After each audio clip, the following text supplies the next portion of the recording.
प्यारे बच्चों, आज हम +1 कक्षा का फिज़िकल एजुकेशन का जो श्वसन प्रणाली वाला टॉपिक है उसको हम देखते हैं। तो प्रश्न आपको इस तरह से भी आ सकता है कि श्वसन प्रणाली से आप क्या समझते हैं और व्यायाम का जो है आपकी श्वसन प्रणाली पर क्या प्रभाव पड़ता है। श्वसन प्रणाली, श्वसन प्रक्रिया में भाग लेने वाले अंगों को हम श्वसन प्रणाली कहते हैं। इसमें हमारे नाक, मुख, ग्रसनी, सांस नलिका तथा फेफड़े इत्यादि हमारे शरीर के विभिन्न अंग भाग लेते हैं। इसलिए इन अंगों का स्वस्थ होना अत्यंत जरूरी है, क्योंकि अगर ये स्वस्थ होंगे तो हमें सांस संबंधित बीमारियों का सामना नहीं करना पड़ेगा।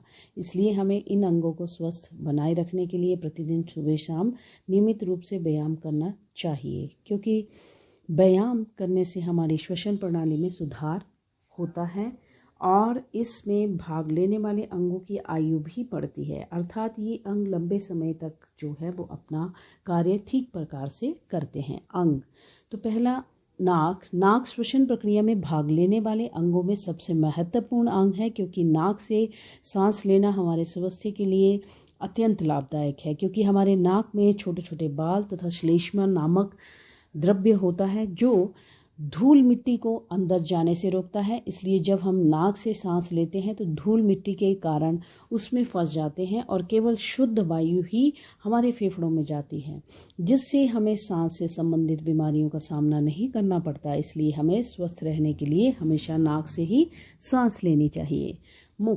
मुख के द्वारा भी हम सांस ले सकते हैं, लेकिन मुख से ही सांस लेना हमारे स्वास्थ्य के लिए हानिकारक है, क्योंकि जब हम मुख से सांस लेते हैं तो धूल मिट्टी के कण हमारे शरीर में चले जाते हैं, जिससे हमें भविष्य में सांस संबंधित बीमारियों का सामना करना पड़ता है। इसलिए हमें जीवन में स्वस्थ रहने के लिए मुख से सांस लेनी चाहिए। ग्रसनिका हमारे गले के बीच में स्थित होती हैं। यहाँ पर 2 नलिकाएं सांस और भोजन नलिका से जुड़ी होती हैं। ये दोनों नलिकाओं के बीच में पर्दे का काम करते हैं। जब हम भोजन करते हैं तो ये हमारी सांस नलिका, और जब हम सांस लेते हैं तो ये हमारी भोजन नलिका को बंद कर देती है, जिससे भोजन नलिका में और सांस नलिका में ही जाती है और आवाज़ की उत्पत्ति भी यहीं से होती है। सांस नलिका हमारे सांस लेने में मदद करती है। इसके 2 सिरे होते हैं, ऊपर का सिरा ग्रसनिका तथा नीचे का सिरा फेफड़ों से जुड़ा होता है, जिससे होकर के वायु अर्थात ऑक्सीजन गैस हमारे फेफड़ों तक पहुंचती है। इस नलिका का काम ऑक्सीजन को फेफड़ों तथा फेफड़ों से उत्पन्न कार्बन डाइऑक्साइड गैस को फेफड़ों से बाहर करना होता है। फेफड़े संख्या में 2 होते हैं। ये श्वसन प्रणाली का सबसे महत्वपूर्ण अंग है। ये गुब्बारे की तरह फैलते और सिकुड़ते हैं। जिस तरह गुब्बारे में हवा भरने पर वो फूल जाते हैं, उसी तरह सांस लेने पर ये फूल जाते हैं, और जब हम सांस छोड़ते हैं तो ये सिकुड़ जाते हैं। इस प्रकार इनमें रासायनिक क्रिया भी होती है। ऑक्सीजन यहाँ पर प्रवेश करती है और कार्बन डाइऑक्साइड यहीं से बाहर चली जाती है। श्वसन प्रणाली पर व्यायाम का प्रभाव। श्वसन प्रणाली में सुधार, व्यायाम करने से हमारे श्वसन प्रणाली में सुधार होता है, क्योंकि हमारी श्वसन प्रणाली में भाग लेने वाले अंग मजबूत होते हैं और वो अपना कार्य लंबे समय तक ठीक प्रकार से करते हैं, जिससे हमें भविष्य में श्वसन संबंधित बीमारियों का सामना नहीं करना पड़ता है।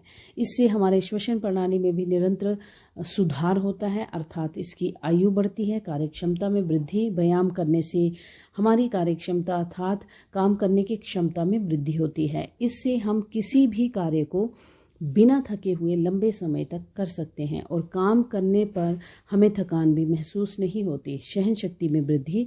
व्यायाम करने से हमारी सहन शक्ति अर्थात बीमारियों से लड़ने की क्षमता में भी वृद्धि होती है, अर्थात इससे हमारी कई प्रकार की बीमारियों से मुक्ति मिलती है। बीमारियों से बचाव, व्यायाम करने से हमारा कई प्रकार की बीमारियों से बचाव होता है। इससे हमारे कई तरह की बीमारियां दूर होती हैं और हम जीवन में स्वस्थ रहकर अपनी औसत आयु को व्यतीत करते हैं। स्वास्थ्य में सुधार, व्यायाम करने से हमारे स्वास्थ्य में भी निरंतर सुधार होता है। इससे हमारे स्वास्थ्य का स्तर ऊपर उठता है और हम जीवन में स्वस्थ रहकर लंबे समय तक जो है वो औसत आयु जीते हैं। लचक में वृद्धि, व्यायाम करने से हमारे शरीर की लचक में भी वृद्धि होती है। इससे हमारे शरीर की समस्त शारीरिक कमजोरियां दूर होती हैं और हम शारीरिक रूप से मजबूत बनते हैं और स्वस्थ बनते हैं। भूख में वृद्धि, व्यायाम करने से हमारी भूख में निरंतर वृद्धि होती है। इससे हमारे शरीर में खाना जल्दी पच जाता है तथा हानिकारक पदार्थ शरीर से बाहर निकल जाते हैं, जिससे हमारी भूख और ज़्यादा बढ़ जाती है। हमारी भूख में भी वृद्धि होती है। खून में कमी, व्यायाम करने से हमारे खून में निरंतर वृद्धि होती है। खून में वृद्धि, व्यायाम करने से हमारे खून में निरंतर वृद्धि होती है, क्योंकि जब हमारी भूख में वृद्धि होती है तो हम अधिक मात्रा में खाना खाते हैं, जिस कारण शरीर में रक्त निर्माण और अधिक हो जाता है और शरीर में जो है वो शरीर में खून की कमी दूर होती है।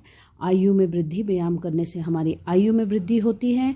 इससे हमारी आयु का स्तर ऊपर उठता है और हम जीवन में कई प्रकार की बीमारियों से दूर रह करके अपनी औसत आयु को व्यतीत करते हैं, अर्थात जीवन में लंबी आयु व्यतीत करते हैं। हानिकारक पदार्थों में कमी, जो व्यायाम करने से, यहाँ पे ध्यान लिखा है, टाइपिंग मिस्टेक है, व्यायाम करने से हमारे शरीर में मौजूद हानिकारक पदार्थों में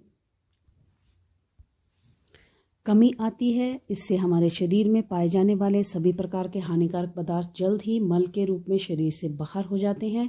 हानिकारक गैसों में कमी, व्यायाम करने से हमारे शरीर में मौजूद हानिकारक गैसें उनमें कमी आती है। इससे हमारे शरीर में पाए जाने वाले सभी प्रकार के हानिकारक जो गैसें हैं, जैसे कार्बन डाइऑक्साइड इत्यादि, जल्दी ही शरीर से बाहर हो जाती है। कब्ज की शिकायत का दूर होना, व्यायाम करने से हमारे शरीर से कब्ज की शिकायत दूर हो जाती है, क्योंकि खाना शरीर में जल्दी पच जाता है। जिस प्रकार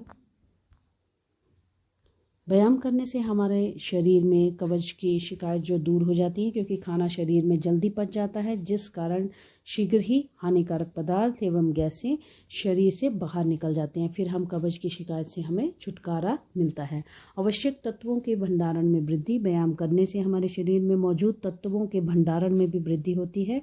इससे वह सभी पौष्टिक तत्व हमारे शरीर को मिलते हैं जिनकी हमारे शरीर को अत्यंत आवश्यकता होती है। फेफड़ों की क्षमता में वृद्धि, व्यायाम करने से हमारे फेफड़ों की क्षमता में भी वृद्धि होती है। इससे हमारे फेफड़ों की आयु बढ़ती है और हमारे फेफड़े लंबे समय तक ठीक रहते हैं और अपना कार्य ठीक प्रकार से करते हैं। तो इस तरह ये प्रश्न जो है हमारा खत्म।